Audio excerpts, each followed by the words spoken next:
hala boş zamanlar ama bak senaryo telafisi uçup gitmiş olsa bile takmadım. Ak gözüyle bakmadım, tarafsız oldum her zaman. Bu düzende çok yaman, geriye dönüp de bakmadım. Sözlerimle sakladım, nefretimi kusuyor. Tekrar beyaz sayfalar, onlar da artık kirli. Nerede eski tayfalar, dostum yansıdım gitti. Kaldım artık ortada, yanına gelip aranızda da halini attım sofrada.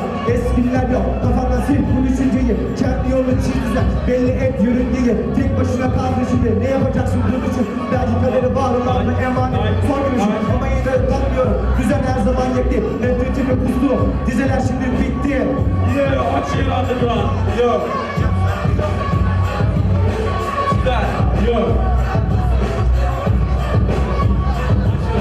Hayat çok acımasız, karşılıksız çek misali. Aklıma geldiğinde dostluğu satma ihtimali. Düzen depresif olur, kimseler alınmasın. O günler hayattan çıkıp yaşanmış sayılmasın. Bunu rica Tanrı'ya karşılık alınmasın. Seni ilgilendirmez, bu şarkı çalınmasın. Sabah sabah vuruyor, gözler yine ağlamaklı. Kalbimdeki var olan olağan bir tadilattı. Yeah.